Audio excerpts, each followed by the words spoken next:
Hello and welcome to the Hot Dog and a Handshake Pro Wrestling Show. I'm your host, Jayden Ginsweider. Joining me is my co-host, former DDT Iron Man Heavy Metalweight Champion Shane Price. Shane, how you doing this week? Good, doing well, doing eating. And then joining us once again is Jolka. How's Jolka, it how you going, doing? guys? I'm having a pretty good week. I don't know if All y'all right. are into Pokemon, but I picked a $7,000 card out of a random pack. Christ. Jesus. Yeah, Whoa. Okay. the Master Ball Pikachu from the 151 Japanese. I'm getting it sent in because the card is mint. It's going to get a 10 grade. I guarantee it. Oh, that's awesome. You can So sell good, that the to Logan moneymaker Paul. over there. Sell that to Logan Paul. He'll wear it around his neck. I thought about that. I could just be a knockoff Logan Paul, just walk around with that on a chain. Here, 1 second. I forgot to turn Do Not Disturb on my notification. There we go. On to our, of course, again, we do have merch, hdhpod.bigcartel.com. Go check that out.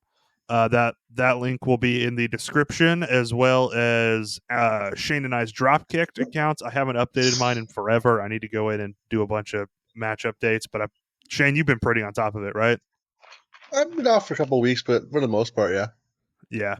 So if you want to check those out, and then once again, he's been shouting us out on his stream. So just shouting out BGO Simper on Twitch. It's BGO SINPER. That's my boy. And like I said, he's been giving us shout outs, plugging our merch on his stream. So want to shout him back out. This week, we will get into SummerSlam results. That'll be probably the main chunk of the show. But first, the caller number question: who was the performer of the month for July? So as this is our first episode of August, of course, we go through every month and award a performer of the month. So Shane, I'll start with you. Who was performer of the month? Don't put me on the spot like that. Pick somebody else. I need to think. Okay. Well, I'll give my pick then. I'll give you both time to think. For me, there was really one moment that trumped all in wrestling this month. And the man at the forefront of that was Hangman Adam Page. He just, to take a term from Cody Rhodes, he finished his story, returned to the top of the AEW men's division, and is now your world champion, plus had a great defense against Jon Moxley in the rematch.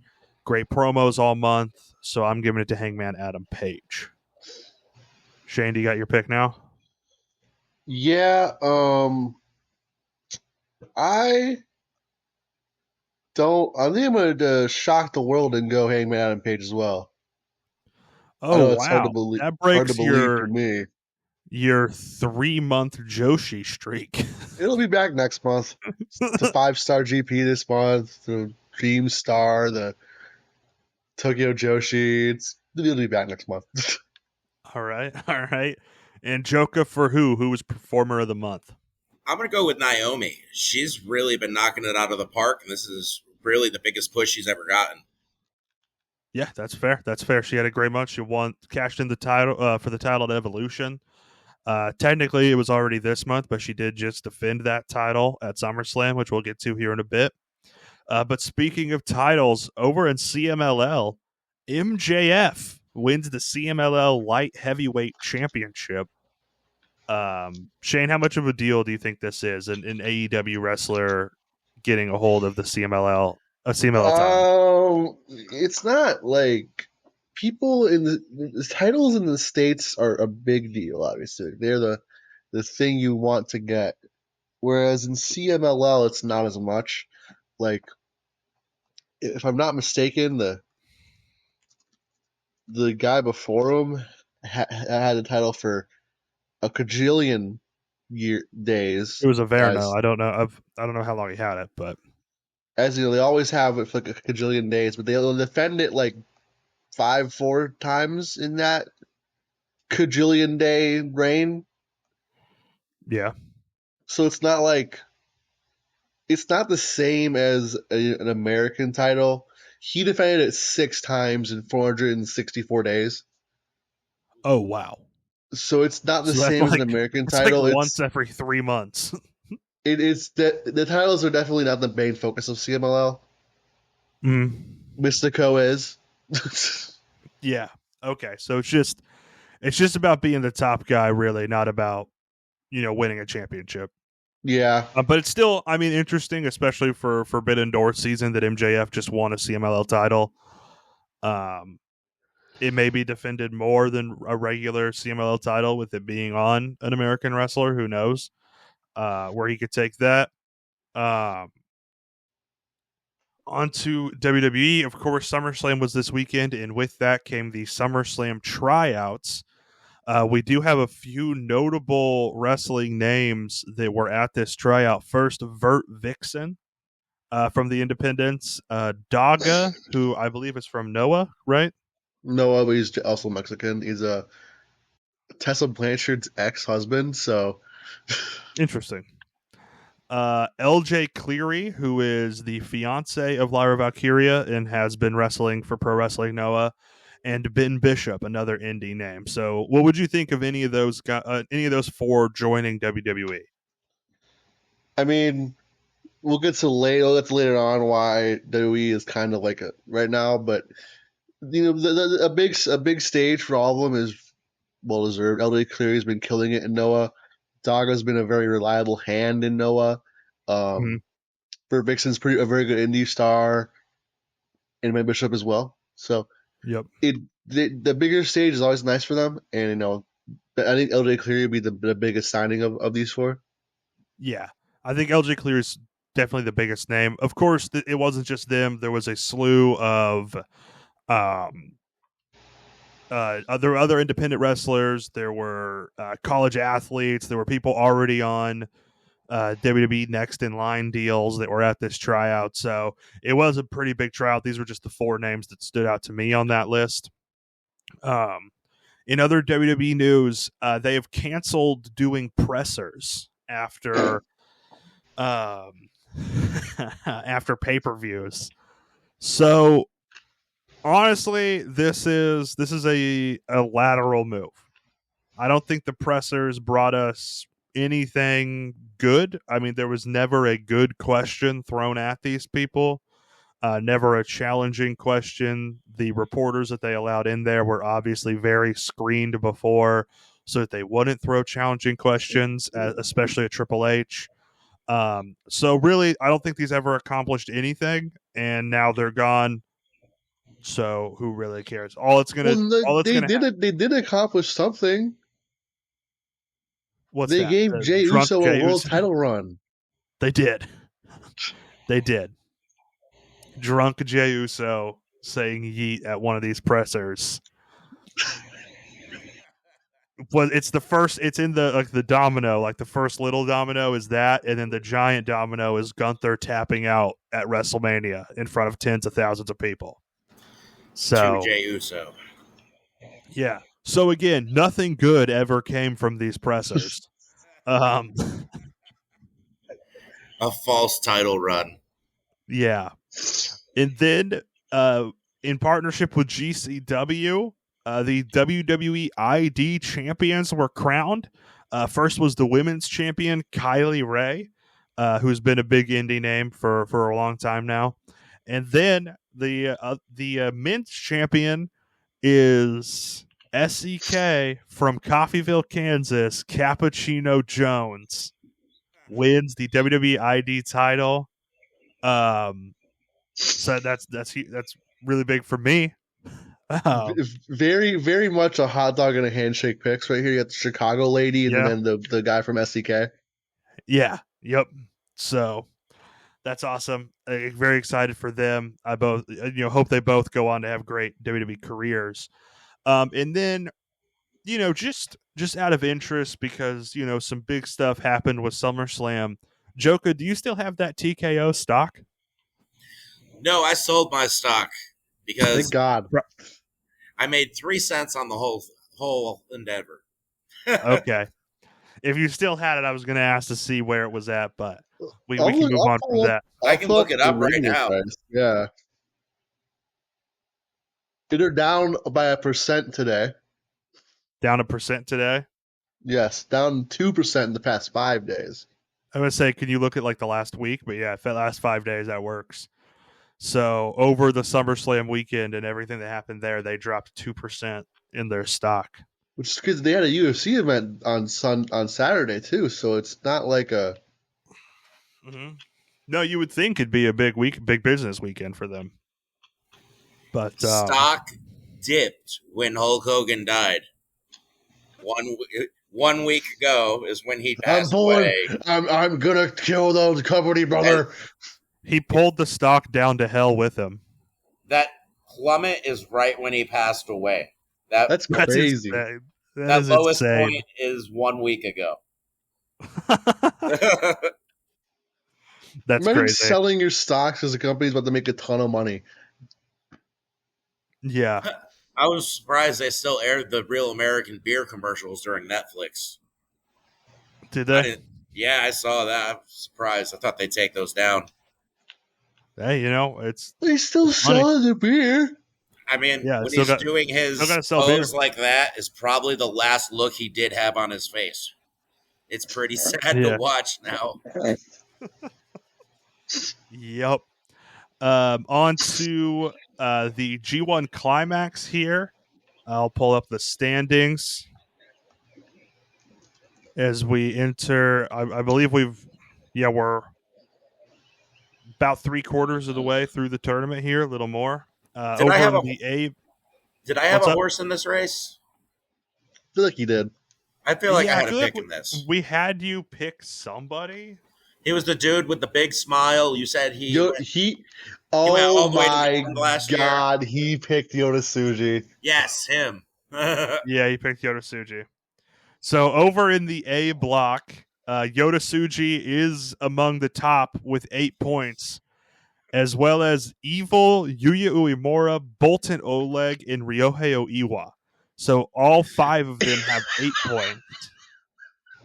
And then the other 5 in the block, Taichi, Hiroshi Tanahashi, Callum Newman, David Finlay, and Sonata all have 6 points. So everybody in this block through 7 matches is either 3-4 or 4-3. Maybe you should have Where joined the house, Jayden. what? Maybe you should have joined the house. I should have joined the house. Yeah, Yeah, I no, mean, I think come on, you'd be a pretty big deal in the G1. yeah. So hopefully Tanahashi can work his way into this, but it's gonna be interesting to see how this plays out with 2 more matches for everybody. As far as the B block goes, Drilla Maloney, Konosuke Takeshita, Rin Narita, and Zack Sabre Jr. all have 10 points. Yoshihashi, Grado Khan, Shota Umino, and Shingo Takagi have 8 points, and El Phantasmo has 6. And Gabe Kidd, of course, 0 points because he lost his first match. Had to leave the tournament due to injury. Shane, you want to talk about Takeshita this week? Looks like you had Zack Sabre Jr. and Drilla Maloney. So those are all pretty big, obviously, with being 8 points and 10 points, and also us Mm-hmm. having 10 points right now. So big matches. I'm a little disappointed that it wasn't cleaner, in a way, I guess. Didn't get the Mm-hmm. win over ZSJ. Really wanted that win, but also getting the win over Drilla Maloney, who has roughly the same amount of points as us. Yeah, it's a really tight race across the whole G1. Like both blocks, other than like Gabe Kidd because he was disqualified or not disqualified, but had to forfeit. Really, really tight race. So we'll see how that plays out. This week you have Shota Umino, just one match this week. I can see it win. Yeah, I think that's a very not easy win, but a very possibly a win for Takeshita. Shota Umino is a up and coming youngster, so we'll see how that goes. On my side, Tanahashi faced Yuya Uemura on Friday. Tough loss to another young talent. These young guys have really been kicking Tanahashi's ass. and it was one of those matches where just it kept going, and as the longer it went on, the more I was worried he was going to lose, because obviously Uemura has way more stamina than Tanahashi does. So just as the match kept going, it was, oh man, like this is just keeps getting worse. But turned around, facing elimination against Yota Tsuji and getting the big win there on Sunday in the main event. That was huge. And of course, big to keep us away from elimination and to keep the tournament going. So we'll see how I it didn't even plays mention out. that was win 100 for Oh yeah, of Tanahashi in course. G1. Yeah, I forgot. Yeah, that was win number 100 for Tom. He already had the record a while ago, right? I think so. Yeah. I'd So assume then so. he just making it around 100 here. We'll see how it plays out. Hopefully, win 101 coming this week against Sonata. I think very possible win there. But you always got to worry about House of Torture antics. So we will see how that goes. Quick hits. Credit to Fightful, of course. That's where I get all my news, but especially where I get the quick hit headlines. I like them because one, they're my most trusted sources, and two, they give us headlines like this: CM Punk is baby girl coded. Shane, thoughts? Well, my roommates are experts in this right now. I'm saying the fact behind me, they're experts in this. So I can confirm, yes, CM Punk is baby girl. Okay, good to confirm. On to the TV this week. On Dynamite, we had the Young Bucks versus the Outrunners. This was a great match. I loved the Young Bucks getting the talent name, social media handle, stat thing on their card. And the They're Young Bucks doing win. exactly what I want them to do, and I think it's great. Oh yeah, yeah. No, it's really great. The Young Bucks win. They moved on to face who would win between Brodito and not the Bang Bang Gang. It was Brodito and the Gates of I'm on a Agony on podcast right Collision. now. Jolka. Brodito Nice to won. meet you. And so we'll see Young Bucks Brodito in the semifinals, as of course Brody King and Bandito. What'd you think of the Bucks Outrunners match? It was whatever. Oh, I thought it was pretty good. I liked it quite a bit. Honestly thought it probably would have made my favorite things if it wasn't for a pay-per-view weekend, like if it was just a regular no pay-per-view week. But yeah, very good. And then MJF already got himself kicked out of the Hurt Syndicate. What'd you think of this, Shane? Good. Fuck them. It's my West Side Gun stable. Come on. Yeah, where do you think this goes with MJF? I think we'll see. I don't see him doing a tag team thing because it doesn't make sense right now with how that booking's going. I guess we could see Sheldon versus him for that title. Yeah. Sheldon X Benjamin CMLL champion. That'd be kind of crazy. Yeah. It would be really great to see MJF team with Adam Sandler. Yeah. The dude is a You know what? huge wrestling fan. Tony Khan, book it. Because of that last Hey, move. Leslie! Hey, Leslie! Well, I was thinking, obviously, the Hurt Business are, for hire. What if when MJF cashes in that contract to face Hangman, someone has paid the Hurt Syndicate to cost him the title? Ooh. And then we have a mystery of who did it, like who paid the Hurt Syndicate to do it. MJF immediately, because he's a hothead and he's a very emotional guy, he immediately jumps to they just did it on their own and thinks it's a Hurt Syndicate thing. But MVP's like, nah, we got paid to do this. This was business. And then he has to try to figure out who cost him the title. And then who knows where it goes from there. I don't know who the reveal would be, but I think it'd be an interesting story, interesting way to play things out.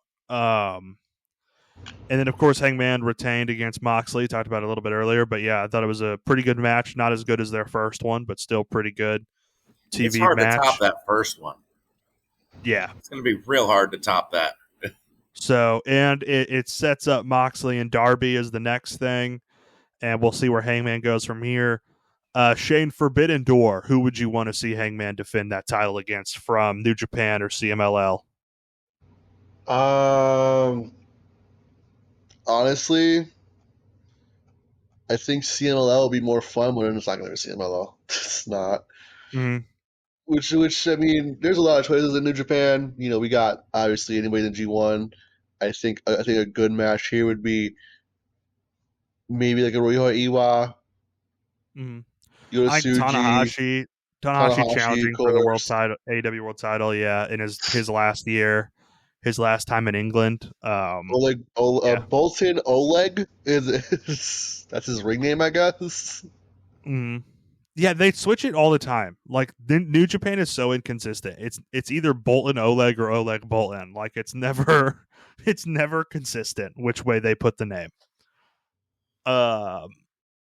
I'm trying to think of who else, but yeah, there's obviously a lot of great choices. It'd be interesting to see where they go with that. New Japan kind of in a rebuilding year, you know. So it's really a tough year for the Forbidden Door as far as big stop this. matchups. Make it a women's show. It'll be fine. Well, of course, bringing in Stardom, bringing in CMLL, those will help. I'd love to see a Michael Oku match on there, little Rev Pro representation, but yeah, we'll see. We'll see how that goes. On Collision, I think one of my favorite things this week that won't actually make my favorite things of the week was Kyle O'Reilly trying to convince Roderick Strong to join the conglomeration. Just his whole bit of like his whole speech of like it's just a group of misfits trying to lift each other up, and Kyle O'Reilly's the best, dude. Like that was the most entertaining part of Collision. I love that little Shocker. backstage sketch. Shocker. I The love conglomeration wins again. when the conglomeration showed up.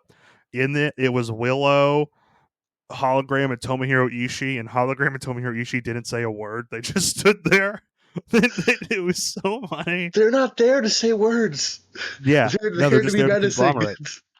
They're there to conglomerate. It was great. I love the conglomeration. As I mentioned, Brodito move on to the semifinals of that tag title contender tournament. FTR move on to the finals, beating the Bang Bang Gang. Shane, would you rather see FTR Young Bucks again or FTR Brodito? Brodito. Really? Yeah. I Okay. love FTR versus the Bucks every time, but for God's sake, can you get one year of it off? For once though, I think it could be pretty different because it's young buck. It's the broke Bucks. It's the young no Bucks. It's the young it's out of Bucks. The old dumb and broke. Yeah. The young EBTs. Yeah. The young EBTs. Yeah. So I think that could be interesting. But yeah, Brodito would be awesome too. It just also as a style fit, them and FTR I think would be really fun. I loved Roosh spamming taunts until the 5 minutes was up against Max Caster. It's the first time we've seen the 5 minutes go up, and it's just because Roosh was playing with his food, just fucking around. Incredible. Peak Roosh right there. Yeah. And then what'd you think of Dustin Rhodes and Kyle Fletcher in the Chicago street fight? One of two Rhodes brothers street fights we got this week. For a guy who has a girlfriend, you know who gets a lot of penile injuries? Kyle Fletcher. Yeah, on commentary. So there's a spot in this match, if you haven't seen it, where Dustin Rhodes, he's going to go for that, I forget what it's called, but the turnbuckle gold dust kick to the junk in the corner. The Shattered Dreams. It's in the Titantron. Shattered Dreams. Come on. Shattered Dreams. Yes, thank you. I was just blanking on the name. The Shattered Dreams. But before he does it, he puts thumbtacks in Kyle Fletcher's trunks. Oh, fuck that. and then Don Callis on commentary goes, "No, that's the money," referring to Kyle Fletcher's package as the money. Well, have you ever, have you seen how Takeshita's doing in the G1? It's clearly doing something. It's true. Yeah. Sky Blues on the push, on the come up. She's in a 4-way match to qualify for a different fatal 4-way for the TBS title at Forbidden Door. We'll talk about that a little bit later, but yeah, so that was a great spot. I loved the screwdriver into the knee of Dustin Rhodes bit. I thought that was great. Really good match. Not quite 5 stars like Dave gave it, but I really enjoyed it. What would you think overall? I really enjoyed it. Like I said, I'm gonna give it a pure 5, but the vibes were definitely there for a 5. Yeah, I could probably like a 4.5, maybe a 4 3/4. I'd have to watch it again with a star Which rating. begs the question: why didn't they just do this match at All In? I don't know. Probably.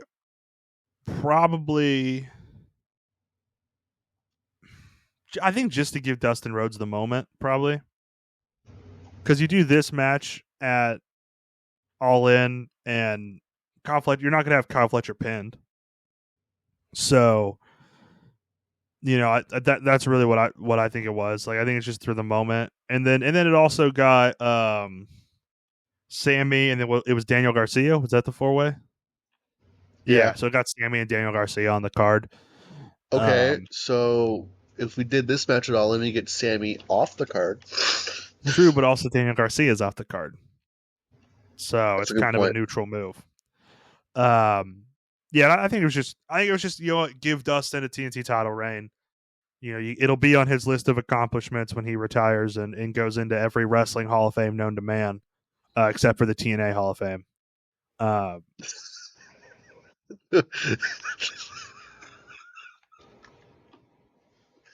Just thinking about Black Rain again. No big deal. On to SummerSlam. So we did do predictions for this. Let me pull that up. So we did pretty well, all of us as a whole. Jolka, unfortunately, you took last place with 34 points. Just 1 point behind Shane's 35. Oh, man. That makes it worse. And then I won. So 34 and 35, and then I won with 56 points. I fucking crushed you guys. That shit happens. Plot twist. This was a handicap match, so me and Shane technically won this. Just changing the rules on me. Yeah, like Bischoff and not in 2000, man. Rule change. Rule change. So now let's go through the matches here. Just see. We'll talk about them one by one. First, we had Roman Reigns and Jey Uso versus Bronson Reed and Braun Breaker. We will get into that first. Actually, though, just a couple notes here. They had Drewski doing the intros for the shows. Could not think of a celebrity I'm less interested in than Drewski. And then Cardi B, the host of SummerSlam, the one thing she did all weekend that I saw was she walked out at the beginning, was obviously reading a promo off of cue cards because she was looking down outside of the ring the whole time. And then the best part of it all was she said Logan Paul's name and got no reaction. Logan Paul's name, no, like some boos, but like no big reaction out of that stadium, which was really funny. So yeah, that was the awkward start to SummerSlam. And then we got into Roman and Jey versus Braun Breaker and Bronson Reed, which was a fine match. I gave it 3 stars. I thought it was one of those classic, like, WWE nothing happens until the last 5 minutes matches. I thought Jey hitting his music in the middle of the match was stupid. So yeah, I don't know what you guys thought, but yeah, I thought it was pretty good, but I don't know, nothing to write home about. It was whatever. That's really how I felt about it. It was just whatever. Is it bad to wish injury upon Jey Uso? No. Probably. Two very different answers. Just something that's like 6 months. Just give us a fucking break with Jey Uso. Yeah. You know what? I wish him a nice long-term vacation. There we That's go. what, go off TV just to have time with his family. Yeah, go to the Bahamas, go to Bermuda, Turks and Caicos, wherever. Go to and just fucking wrestling school and learn a promo. Like, you can do that. Yeah. Maybe open the dictionary, learn a few more words than yeet. Yeah. I'm surprised he knew it was 4 letters. Yeah. 4 letters, 2 syllables, Adjective. verb, And then we had Roxanne Perez and Raquel Rodriguez dropping the women's tag titles to Alexa Bliss and Charlotte Flair. I thought this was just a kind of mid match. I gave it 2.5 stars. What'd you guys think of the women's tag title match? Charlotte needs her title. There you go. It got 3 stars just because of how Charlotte and Alexa interact. It's very interesting dynamic. But that was a very I think it is. It just hasn't grabbed me in any way. I don't know. Feels kind of like what I'm a big mark for Alexa Bliss, though. Yeah, no, I'm a big fan of Alexa Bliss. I agree. I've always liked Alexa Bliss. I've just also always hated Charlotte, so kind of puts me in a weird spot here. I'm not a big Flair fan either of them. Yeah. No, me neither. I like Rick way more than Charlotte though as a wrestler. Then we got Sami Zayn versus Karrion Kross. I gave this one 3.5 stars. I thought it was better than I was expecting. Quite enjoyed it. What'd you guys think? It was good for especially for your last match with the company for Kross, allegedly. Yeah, it looks like the word is that him and Scarlett aren't getting their contracts renewed in the ends this weekend. They weren't even at Raw last night. Did you see the SummerSlam press conference or not the press conference, or the post show where Triple H was out there? The entire crowd behind him got super loud chanting, "We want Kross." He stood up, looked at him for about 5 seconds, and he's like, "You got what you wanted. You got Brock." And he turned around and sat down. Yeah. What a fucking terrible boss. I know, right? Just when Karrion Kross was really starting to get interesting. Yeah, and look, I'm not a big fan of Kross whatsoever. But you can't deny that he got a lot of fans backing him in the past, couple months, that he got popular, and they just did nothing with that momentum, which is interesting, especially when that's the same kind of shit that got Jey Uso a world title reign. They should have a whole DVD series called WWE, What We Did with That Momentum. Just everyone that they built up and dropped, just have a whole series on why they got kicked out. Yeah. And then I feel like I had another point I was going to make, but then I forgot. The other big we want thing that's been going on is hashtag We Want Mello's been going crazy on social media. Especially when it seemed like Drew McIntyre wasn't going to make SummerSlam. A lot of people were like, just replace him with Carmelo Hayes. That was the big kind of push. So do you think they'll do anything with Melo? No. It interrupts their five match pay-per-view cycle, and also he's not white, so that's another one for him. Yeah. All right. Well, if Karrion Kross does leave, any interest? Like, what other companies do you think he could do well in? He'll do Bloodsport for sure. Mm-hmm. So he said he had a good time doing Bloodsport. Yeah. I mean, I could see him going back to TNA. I mean, that kind of. Be. I know leaving WWE just to join TNA is kind of a moot point, but get paid less to maybe get a spot on one WWE show every once in a while. Yeah, get paid less to go to a company where your world title is being fucking pimped out to WWE right now. Both your world titles. Don't forget the women's one too. Titles. Yeah.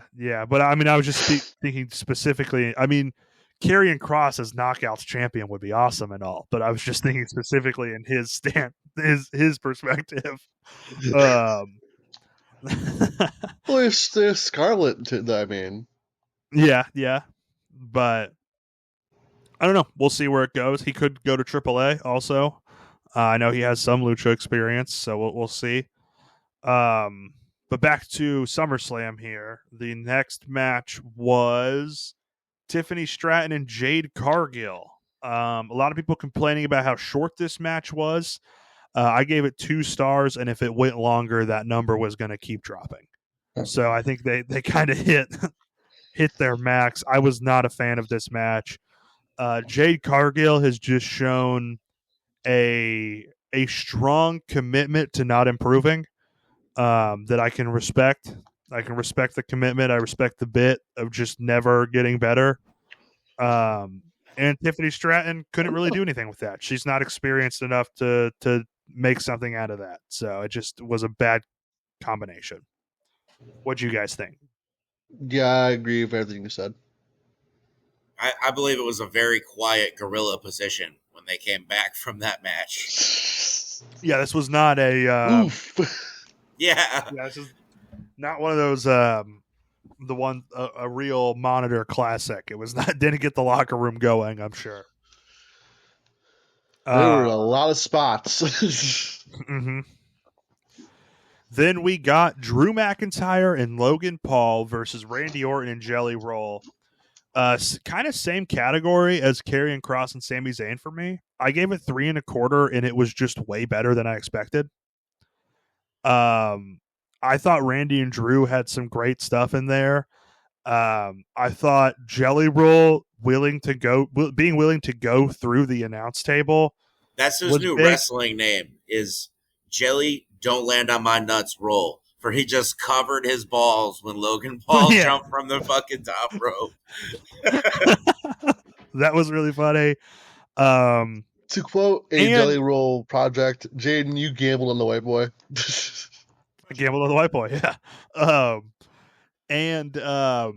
The biggest thing for me and the biggest hats off respect to Jelly Roll was that he took the pin.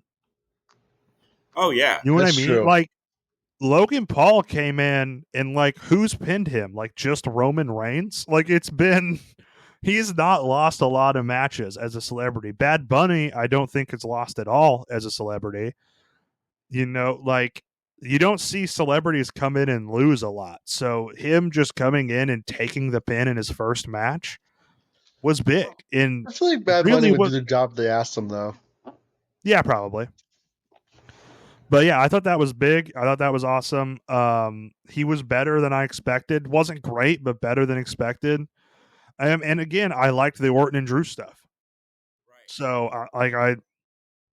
that'll be Survivor Series. Bad Bunny versus Jelly Roll. Oh boy.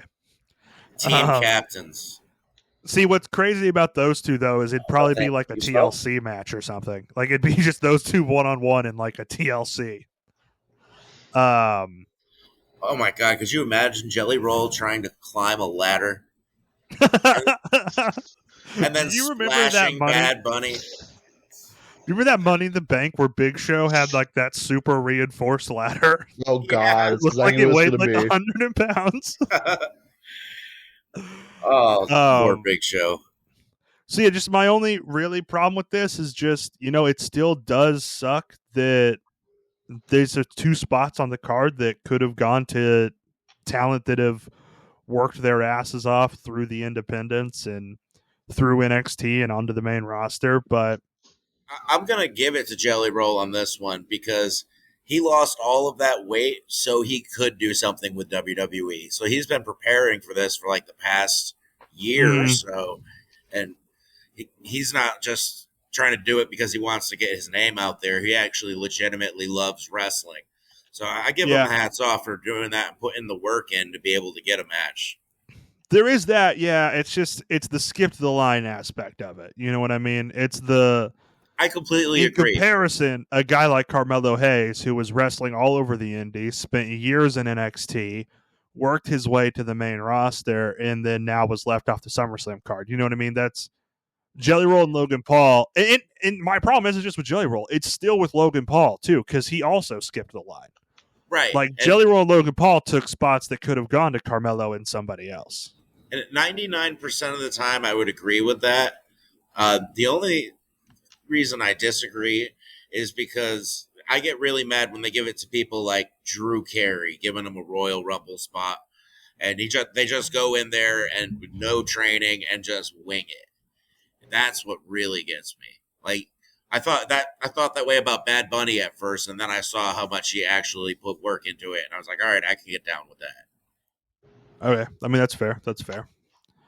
And then it was the main event of night 1.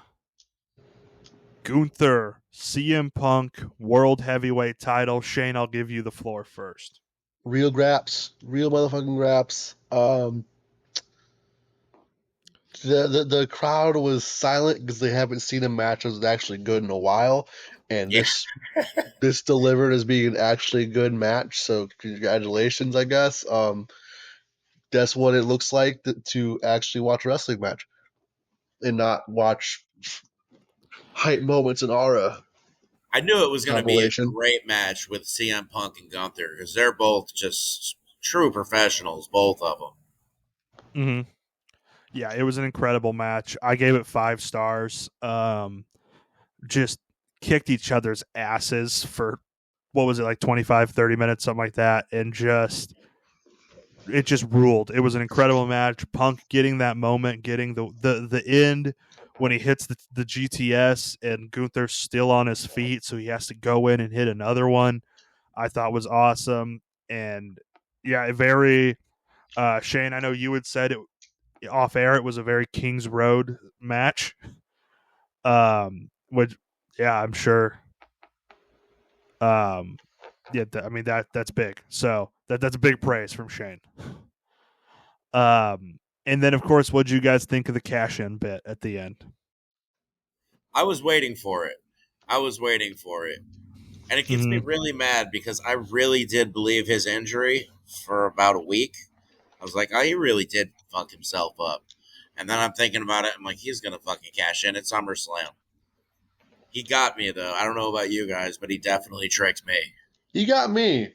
He got me for sure. Yeah, I mean, what got me is I saw conflicting reports on it. Like, I saw a bunch of people saying it was real and a bunch of people saying it was worked. I didn't know who to believe. And then it turns out it was fine. My only problem is in kayfabe, like in the storyline here, when he faked that injury, Punk wasn't number 1 contender yet. Right? Like when he faked that injury, it was Gunther Goldberg was coming up and we had no idea who the SummerSlam match was. So was he going to ride this fake injury angle out if it took like all year for Punk to get a title shot?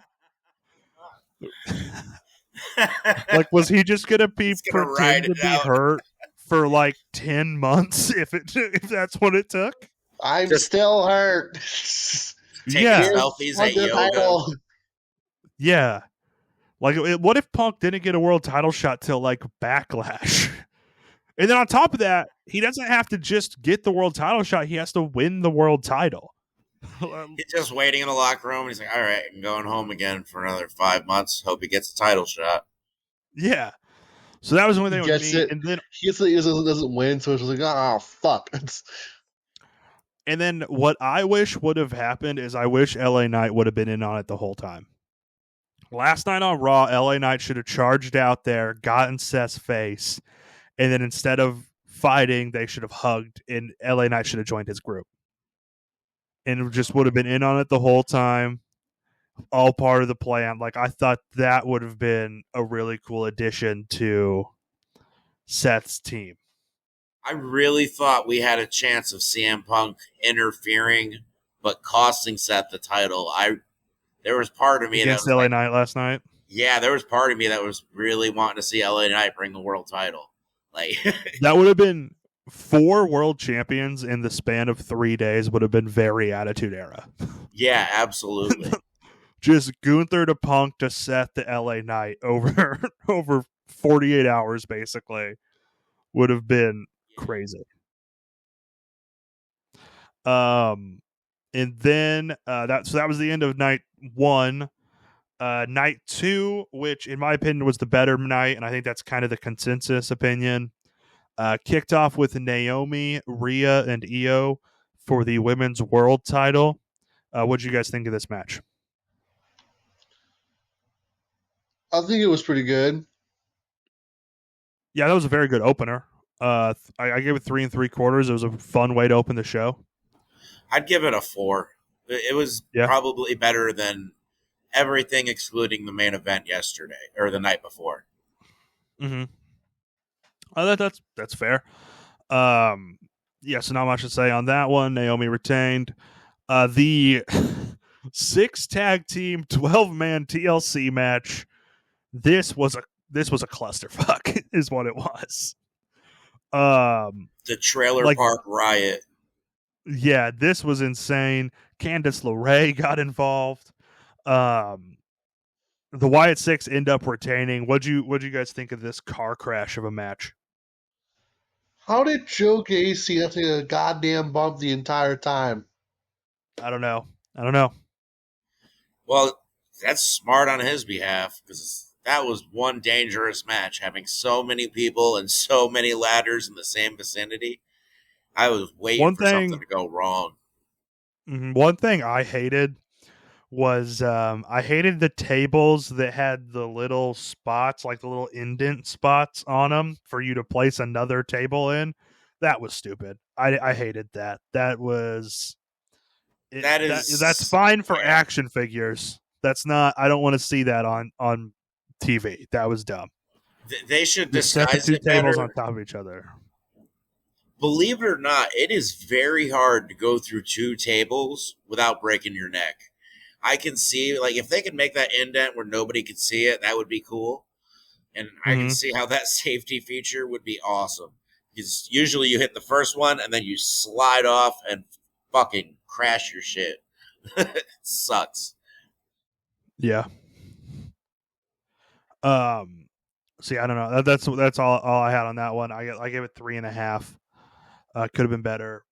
And then what I thought was the second best match of SummerSlam was Becky and Lyra in the no DQ match. I had a great time with this match. Lyra getting out the fucking crowbar was awesome. Just a rusty old crowbar. Great bit. Saw the crowbar, the wrestler. Yeah.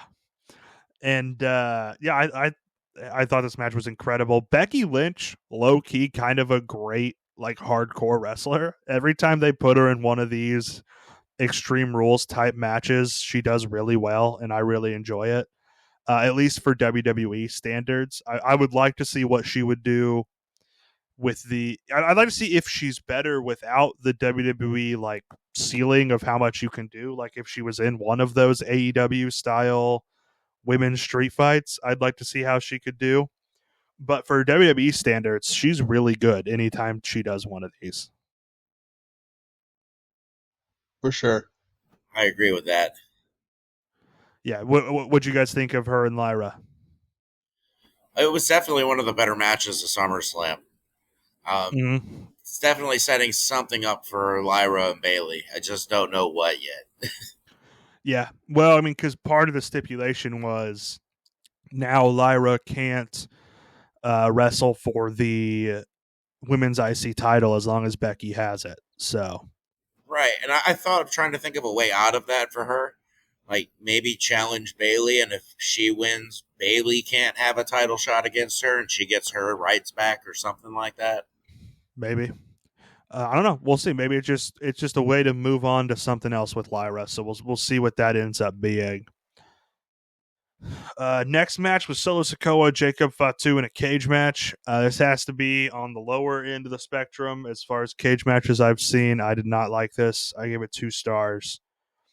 There were some fun parts, but overall, I just didn't think it was very good. Yeah, Solo Sikoa is really, he tries, but he's not really that interesting to watch.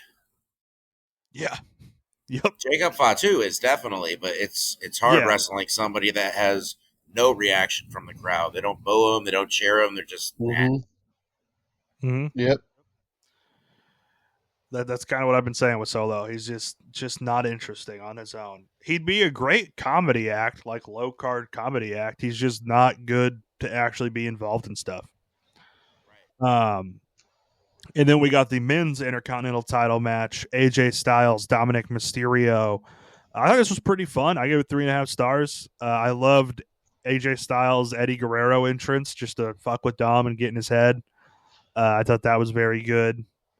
And of course, AJ Styles with the Latino Heat gear, I thought was great. With the car. Yep. During the what post do you guys show, think of the match? That match what was were you pretty, saying, Joko? During the post show, Dominic Mysterio was on with them, and they showed the entrance of AJ Styles, and they saw the back of his kid's head, and he goes, "Is he riding with Dominic 2006?" That's great.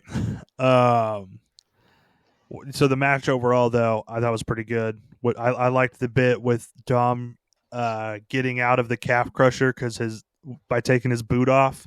That was a very Eddie Guerrero move. I love the bit where Dom tried doing the chair thing, and then AJ just put the chair around his own neck like Dom did it to him. Great stuff there. What'd you guys think? I thought it was a pretty good match, yeah. Yeah, I like that match a lot. And then the main event of night 2, John Cena, Cody Rhodes for the WWE Championship in a street fight. This was pretty great. I gave it 4.25. I loved the rope bit, taking the turnbuckle off and using it, and then choking him out with the ropes. That was really creative. I don't think I've seen that before. What'd you guys think? I thought it was a great match. I thought you guys were going to nail it out of the park when you said Cody Rhodes turning heel. Because when Cena went back to being Cena, I was like, oh, they're going to turn Cody. I thought you guys were going to be 100% right on that. No, Yeah, you just what do got you guys- the worst case scenario. Yeah, a face versus face match. Well, before we get to the worst case scenario, what did you guys think of Cena just turning face, basically saying on SmackDown, yeah, that was all whack. I don't know why we did that. Like, what'd you think of that? Burying the product is such a good maneuver to do. Yeah. I think it's great how he could just come out there and in 5 sentences just turn everyone back on his side, no matter what. Yeah, well, people never really left his side. It's his retirement tour. They were never going to fucking boo him. And that was my problem with the heel turn at the time, is it was just too late. You can't turn someone heel for the first time in 20 years on their retirement tour. Like, they're just... No. People aren't going to boo them. Did you guys... Tanahashi doing the house, like, right now? Yeah. Did you guys ever check out the WWE Unreal where they did the show about the heels? And they showed that people reacting to it. And there was this little kid, he had to be about 6 years old. He's crying and he goes, I hate The Rock and John Cena. It was, Yeah. I don't know if you've seen that episode, but it's pretty good. I'm not going to watch any Unreal on purpose. So it's just not for me. I'm not interested in it. But like I said, the match was very good. The hug at the end, I thought was great, handing the title over. I know people have been making the jokes, passing the torch to a 40-year-old, but the torch passing doesn't always happen like at the time the torch is actually passed. You know what I mean? Right. Like Hogan and Rock had their torch passing match well after Rock was the guy. Same with Exactly. Cena and Rock, and now with Cena and Cody. It's a symbolic way of saying, my era is over, your era is right now. Let's have a match. Let's kind of put this together. So, and we'll see. I'm sure Cody, by the time he has his quote unquote passing the torch match, whoever's next, it'll be to someone who's already established as the next star. Whether that be a Carmelo Hayes or a Brum Breaker or an Obafemis or someone we're not even thinking about. We'll see. Maybe it'll be Lyra Valkyria. We'll see. And then, of course, the end. Brock Lesnar returned to WWE. Just a reminder for everyone, Brock Lesnar is named 44 times in the Janelle Grant lawsuit. And they brought him back. And I think for me and for a lot of other WWE fans, this is kind of the last straw. I just can't stand for the immorality of this company anymore. Not to mention the product's been pretty crap for most of the year.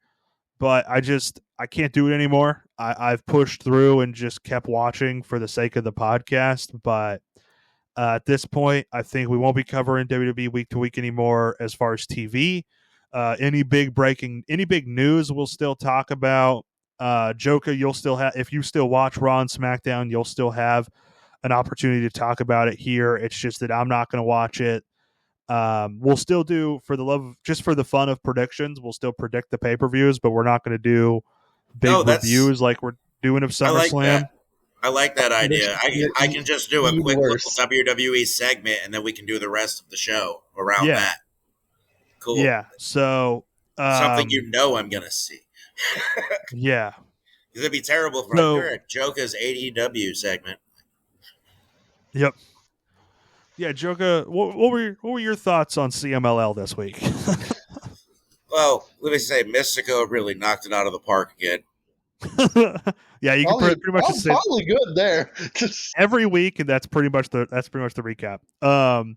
So yeah, we'll continue, like I said, covering major stories and anything with WWE, but just as far as watching the product, I think I'm done for right now. WWE, it'd be very easy to get me back in. Just get rid of Lesnar. Acknowledge that Vince McMahon is a bad dude, and I'm back. Taking out Logan Paul, getting rid of him would be a plus also. Taking him out literally would be just taking him out. Take him out back and old yeller him. Believe it or not, I stopped watching WWE for a while at some point. It was back when WCW was 3 hours on Nitro, and I just got tired of flipping back and forth because Nitro was a better product. This motherfucker picked a 99 Nitro over WWE. Hey, somewhere Eric Bischoff just got a little aroused. So this dude, when Tony Schiavone told him that Mick Foley won the title, he did not change the channel. Yeah. I did. I was one of them who changed the channel. I was like, seriously? Were you on that one? Oh, yeah. I switched over to WWE immediately when he said that. I also knew he'd give me the results of everything, too, which was great because then I didn't have to watch it. Like, I had previously quit watching WWE for a while just because I'd gotten tired of it. Like, it wasn't very good. AEW was popping off. So for a while, I just watched NXT. Like, I didn't even watch the main roster for a little bit. And then when NXT became 2.0, I stopped watching WWE altogether for a while. And then the Triple H era kind of started, and I was like, you know what? I'm interested to see what he does differently than how Vince McMahon booked. And so I kind of popped back in with that. Because the first time I quit, it was just because the product. I just didn't like the product. Right. I'm going to give you guys one story every week about WWE, and I need you to tell me if I'm lying to you or if I'm telling the truth. You're going to do two truths and a lie, WWE, every week? Yeah.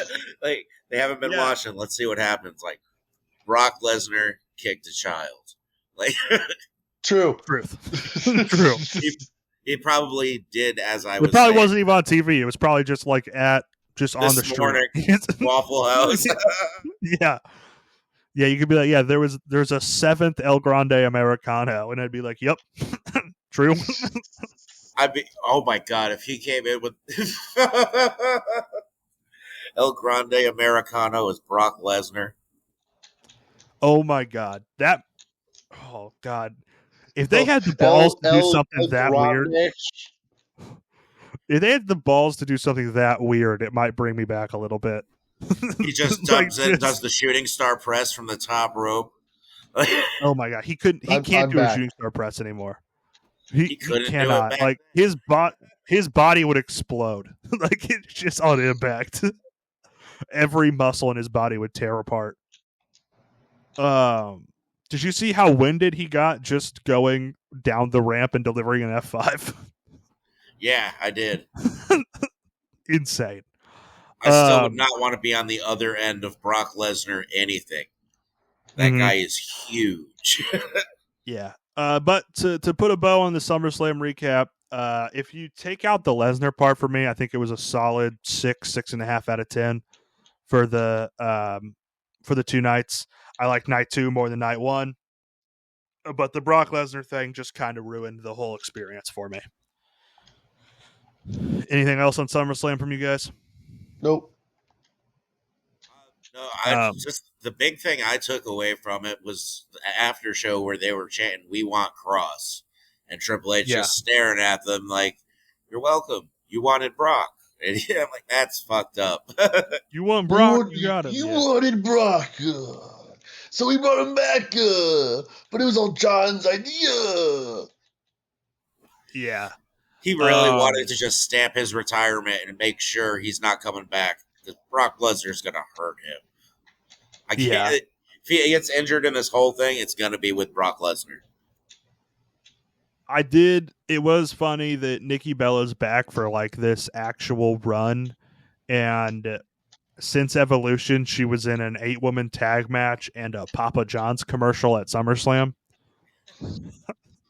Like that was her big SummerSlam spot, was the Papa John's ad.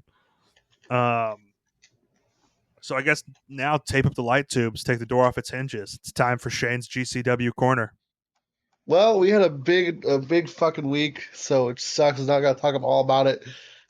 So we're gonna start. We're gonna go chronological. We're gonna go Tuesday to now, Mm-hmm. and we're gonna start with Japan. Yes. So for the show on Tuesday, Mao and YDMP teamed up. Drew Parker and Atticus Kogar had a match. Tremont and the crazy boy Mahashi Takeda had a crazy ass match. But for you guys, crazy ass match, yes. For regular viewers of Mahashi Takeda, average. Effie defeated Abdullah Kobayashi, and on the third day he defeated Matt Tremont. Maki Ito. Champion versus champion, Effie versus Matt Tremont. Yeah, but for the world title, not for the Ultra Mountain title. Not for the Jun Akiyama versus Will Call Manders happened. Manders lost, unfortunately. Then on Friday, Effie defeated Crowbar. That Crowbar. Yeah, I gotta ask you something. I was looking into that a little bit about some of these guys. What's up with Effie's Big Gay Brunch? What do you mean? What's up with it? Like it's in the name. Is that no? It was something I saw when I was scrolling through wrestling stuff. I'm like, is that an event? Yes. Or is that that's an actual event? All right. Yeah, it's an event he does every WrestleMania weekend as part of the collective. And it's just a show showcasing a bunch of indie talent that are part of the LGBTQ community, and Zack Sabre Jr. also. Yeah, I just can't Google that because my wife will look at my computer later and be like, "Hi, I told you." Like, I knew it. He's gonna go have brunch with this man called Effie. He's gonna go have brunch with a big gay. All right. And what else happened, Shane? And then also at that, Gary J had a match in New Jersey. A very weirdly St. Louis weekend in New Jersey. Gary J was there. Anakin Murray was supposed to be there. Dixie was there. So we got the Bloodsport. Kind of a mediocre Bloodsport, all things considered. Yeah, I don't know. I didn't watch the main event. I watched the rest of it. Thought it was pretty good. I really liked Gresham and Pete Dunne. Well, of course. The opener was actually pretty good with that Ray Jazz guy. I like him. I think Nick Camarado wasn't very good at the whole Bloodsport thing. Mm-hmm. And also, Natty Neidhart won. Yeah, I didn't watch the main event on purpose. I was like, she brought too much sports entertainment to it the first time. And this motherfucker, this guy in Cage Match wants Natty versus Siri, which I'm going to kill myself if that happens. Mm-hmm. Because if they put her above Siri, I'm losing my mind. Yeah. And then you got two more events to go through here in this crazy ass week. We're gonna do Emo Fight 2025. Not many matches. Priscilla Kelly defeated Brooke Havoc. Drew Parker defeated Justin Finn in the studded belt strap match. And Zachary Wentz defeated Brian Keith. All right. And the last show was JCW's High Noon. Charles Mason is the number one contender for Masha's JCW title. And Drew Parker, Alec Price, and Jordan Oliver took on Darian Bankston and Jet Speed. Yeah, I saw that. Which was a crazy match. Mm-hmm. Probably the match of the weekend for DCW. Yeah. So yeah, is that all? Anything to preview, or is that it? That's all I got for right now. All right, now on to HDH League. This will be our first update. No official winner for the week because instead of having one short week to start it, I did one long week to start. So the winner for this week will be crowned next week. But scoring update for this week, I am currently in the lead with 17.5 points. Jolka has 10.5 and Shane has 8. That is updated up to last night, not counting any shows that have happened like this morning in Japan or anything. So that could be a little bit off technically, but for right now, that's what we got. I don't think it's off for me. I don't think I have anybody from New Japan. That sucks. Yeah. Damn. So let me see who the top scorers right now are just a couple people who, let's see. I think, Cody Rhodes is your top scorer for the week right now with 6 points. 6 of Joka's 8 by winning the title in the main event on pay-per-view. That got you 6 points. So we'll see how the week plays out next week, and we'll be able to crown our first weekly winner.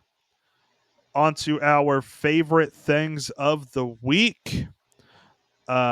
This, of course, is where I hand out the gold, silver, and bronze hot dog. Shane hands out the gold, silver, and bronze handshake. Jolka will hit us with a 3 count of his favorite things.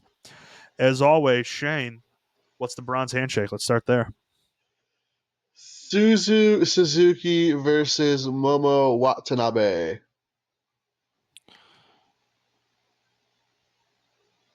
All right. Jolka, what's number 3 for you this week?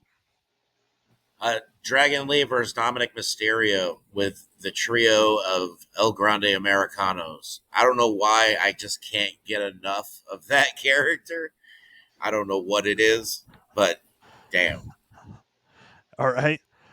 Bronze hot dog for me this week. I'm going to go with Becky Lynch versus Lyra Valkyria from SummerSlam. I thought that was a pretty great match, so I'm going to go with that. Shane, what gets the silver?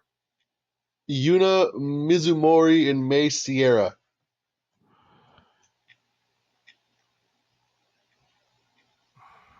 All right.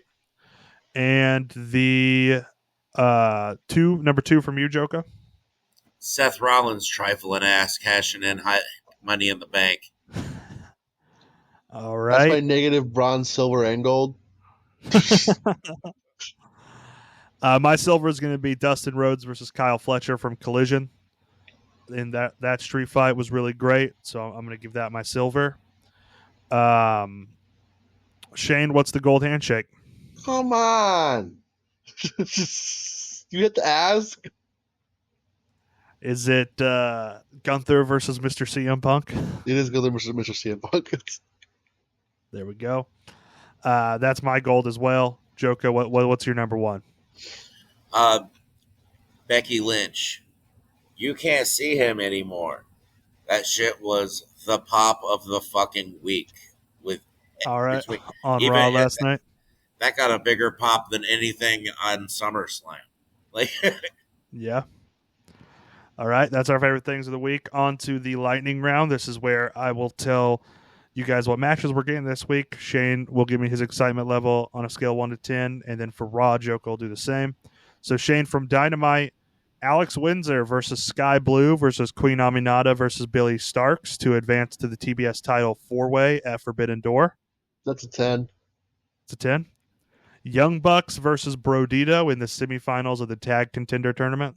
Like a nice, solid 8. Okay. And Mark Briscoe versus MJF.